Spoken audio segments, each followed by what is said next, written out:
Station, this is Houston. Are you ready for the event?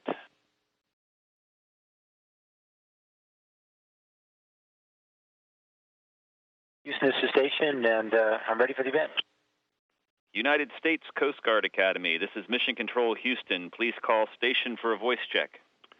Station, this is United States Coast Guard Academy. How do you hear me?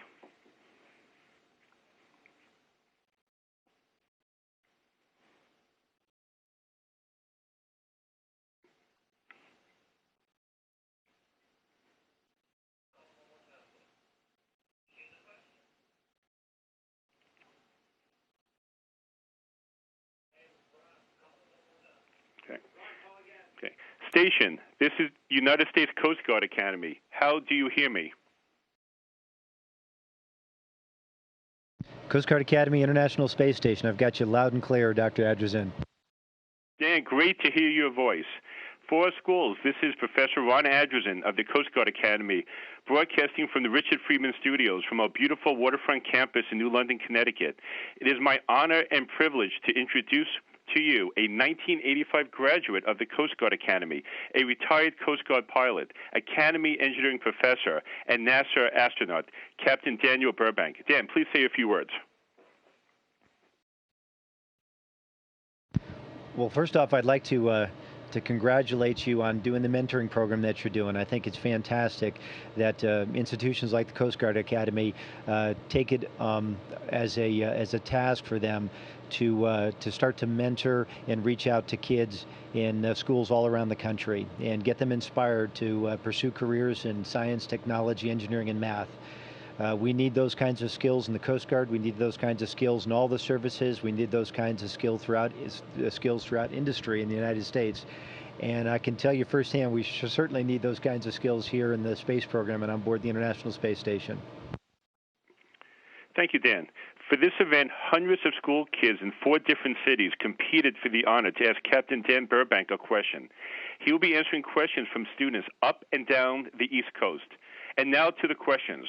Our first will be from a new school that after only 4 years is making a huge educational difference in Baltimore, Maryland.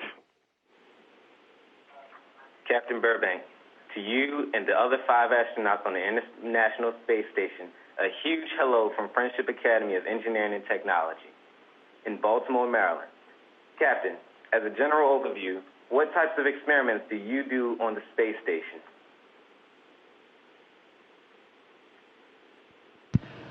In general, the categories of experiments we do on Space Station range from basic science, physical sciences, combustion research, fluid physics research, for example, to applied technology investigations. So we've got some things that aren't necessarily categorized as scientific investigations, but have to do with how to keep a functioning space station operating in low Earth orbit, and how to keep crews healthy. So we are working to close the environmental control support system loop, for example, to allow us to leave low Earth orbit and go to places in deep space.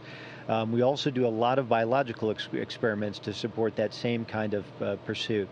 So on board Space Station, a lot of the research we're doing, and in our case, for the 6 months we're here, it's well over 100 experiments that we're going to be conducting.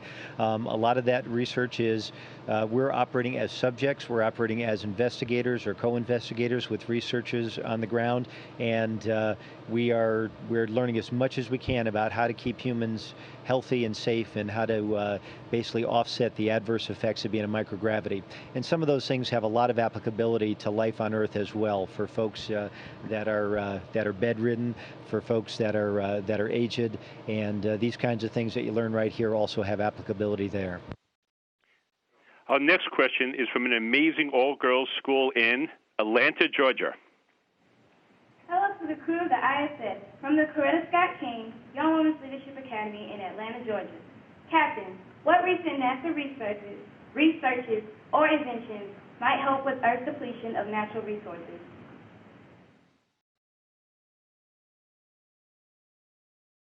Okay, these are great questions, and that's a particularly good one, and it's very timely in this day and age.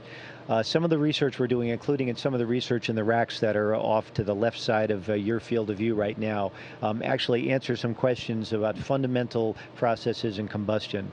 When we're here in low Earth orbit, orbiting in the space station, we can essentially isolate the gravitational effects that influence or produce convection that cloud a lot of the science of combustion research on planet Earth. And we can do it on fairly large scale here. We can suspend droplets of fuel completely independent of the gravitational effects, independent of any structure around them, and very precisely study how the combustion process unfolds. And it's helping us, on the one hand, design better fuel systems, better fire suppressant systems for spacecraft, but it's also helping us to understand at a very fundamental level how to make the combustion process cleaner, so that we can produce, we can essentially combust fuels on planet Earth and do so without polluting the environment, and perhaps do so more efficiently than we could otherwise do. Another thing we're doing up here, which I think also would help a lot with usage of Earth's resources, is the closed cycle, the closed loop life support experiments that I alluded to in the first question. And essentially what we're trying to do is remove the dependency on resupplies to bring vehicles like the space shuttle, for example, to bring us water, for example. If we can reclaim as much of the water that we exhale as water vapor, the water that we through normal processes, through urination, get rid of, instead of throwing that away, if we can reclaim it and process it just like you would in a very, very capable sewage processing system on planet Earth, if we can do that on a smaller scale here in space, then we can greatly increase our ability to use water more effectively on planet Earth, and also to leave low Earth orbit. So for every pound of stuff that's on space station right now, it takes about 20 to 25 pounds of high explosive in the form of rocket propellant to get it up to low Earth orbit. And so it's very, very expensive. To get me here, it took an awful lot of fuel. To get the water that we in past years have brought aboard to drink and to through electrolysis break down into oxygen for us to breathe, to bring that through space shuttles or other kind of cargo vehicles is a very expensive proposition. In fact, it would be a game changer. It would be a showstopper if we were going to leave low Earth orbit and go to Mars. You could not do it that way. So if we can figure out a way to very, very carefully process the waste products here on board space station, and we're pretty successful at doing that right now, and recycle that, then it has applicability on planet Earth as well. It's very, very difficult to do desalinization, for example, and to take water that's undrinkable and make it drinkable. And this technology we have here right now is being used in a lot of third world countries and disaster zones on small scales to basically provide a very good, very effective reverse osmosis means to purify water. Our next question is from the Maritime Academy of Science and Technology in beautiful Virginia Key, just off downtown Miami, Florida. Hello from Mass Academy in Miami. Captain, is there research on the ISS today that you can see having a lasting impact on the way we do things, like the way Steve Jobs changed our lives with the Macintosh or the iPhone? Great question. Those kinds of things that radically change the way we live, often are unpredictable. And the work that we're doing on space station right now hasn't generated that level of a change. But it's the kind of thing where as you're doing various research and investigations, it's the kind of things, the aha moments, the wow, that's kind of funny, I didn't expect that, those kinds of results, and they're very, very difficult to predict. So there's a lot of research going on right now, literally hundreds of experiments, and already hundreds have been done on space station. It's not just work done by the 6 crew members out on board space station. It is in fact done by thousands of people all around the world. And when we're sleeping, a lot of work is also being done. So that data is being collected, and we're all very hopeful that a lot of very important things will come out of it. But right now we're living on a frontier, and this is a difficult thing to do. It's difficult to keep humans alive here. It's difficult to keep equipment functioning here. So we're very happy to do all those things and also try to push the frontier a little bit in science research.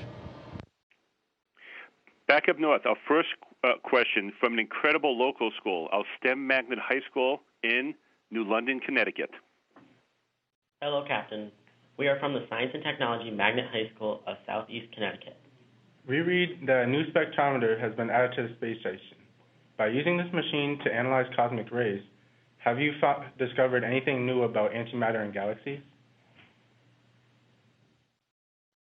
And this kind of goes back to that last question as well. Lots of data has been gathered. Millions of particles, galactic cosmic rays, and antimatter particles have been gathered by the alpha magnetic spectrometer. It's going to take a long time and a lot of processing of that data to be able to figure out the kinds of questions, the big questions that machine is designed to answer.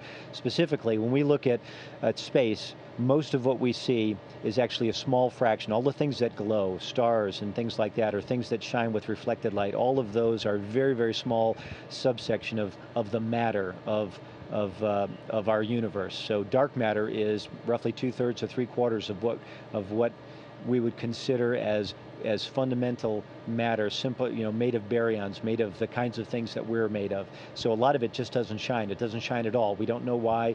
The AMS will help us answer that. But beyond that, there's still another vast majority of the constituents of the universe that we would call dark energy, and we don't even know the nature of that. So it's an important experiment, but it's going to take an awful lot of time. And on to the second question from Baltimore. Captain, do you think there could be Earth-like life on one of the planets orbiting a star that's visible in the sky?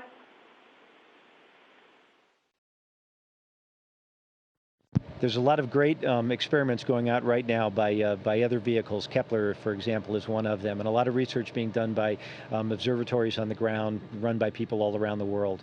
And I think when you just look at the numbers, to me, it's highly likely that there's going to be many Earth-like planets orbiting stars that are very similar to our sun, and many of those planets will be in what we would call the habitable zone. There are hundreds of millions of stars in the Milky Way galaxy and hundreds of millions of galaxies in the universe, the known universe. So I think it's highly likely that there will be, but it's going to take a long time to find them, I think. Continuing south, we have question number 2 from Atlanta. Sir, a really practical question. How do astronauts do laundry on the ISS?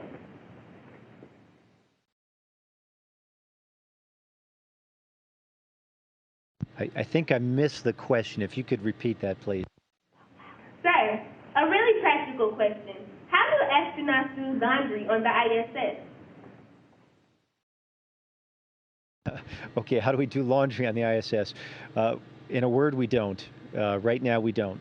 And that's something that there's being some work done already on the ground to work towards that goal, but it's a really difficult thing to do. Taking a shower up here is not a practical thing to do as well. So we clean ourselves essentially by taking a sponge bath, if you will. And that works, and it even works for 6 months. You'd be surprised. But the clothing, we essentially have new clothing, and we pack it efficiently, or the people on the ground to pack it efficiently and send it to us, but we don't change clothes quite as often as you do on the ground, and we don't have a practical means to clean it. And it's probably not an effective use of our time, I think, right now. Dan, I pictured your clothes hanging on the treadmill. On to question 2 from Miami. Captain, is the ISS involved in the aeronomy of ice in the mesosphere research? And do you think this research will help us control climate change?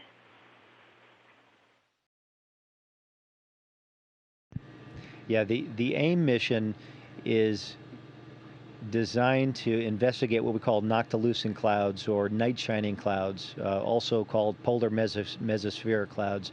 And I don't think that anybody at this point fully understands the mechanism and how these work. From space station, we can see them, we image them, we send those images to the ground, and that contributes to projects like AIM.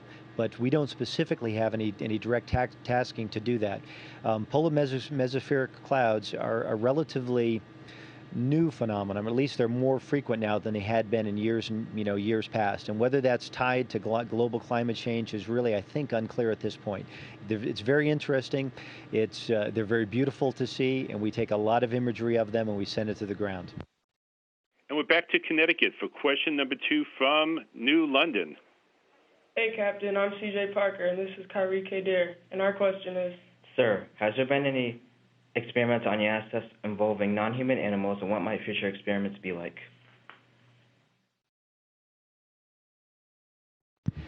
There has, and I don't know a lot about the details of them. We've had spiders up here, and we've studied how the effects of weightlessness influence their construction of spider webs, for example. I imagine there are some plans down the road. Right now, on board Space Station, we don't have any. There are not any specific plans towards that. Depending on your definition of animals, we do, to a degree, and have done a lot of studies of microbial life, for example. For some reason, and it's not entirely clear, a lot of microbes become more virulent and more hazardous to humans in a weightless environment. And it may have to do with the radiation of space. It may have to do with the weightlessness. I'm not sure that we know entirely.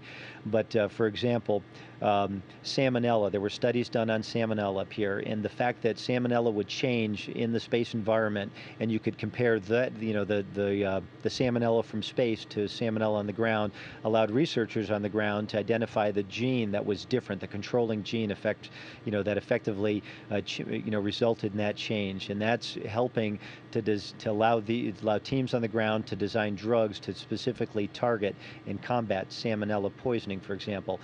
It looks very promising that the same thing could be done for staph infections or methicillin-resistant staph, and it's MRSA sometimes called. So we're doing studies on that level as well.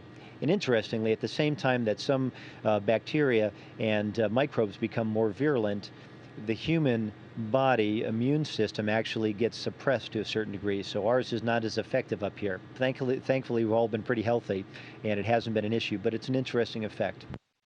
And we're back to Baltimore. Captain Burbank, what is a typical day like on the ISS?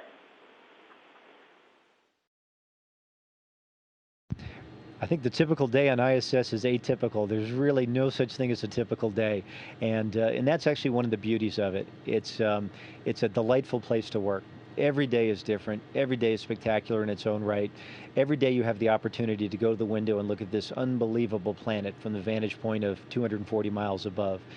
We get to do everything from spacewalks to robotics operations to science experiments to just living and being in space, and it is one of the neatest parts, but every day is different. The opportunity to talk to great kids with phenomenal questions like you've got, for example, is a real treat that we occasionally are fortunate enough to have. Well, no time for trips to Taco Bell. And we're on to Atlanta. Hello, sir. My name is Brianna Gresham. Jasmine Rogers. Ashley Smiley. Sir, in 108 years, we've gone from the Wright brothers' first flight to the ISS. How long will it take to develop an aircraft that can travel at or near the speed of light?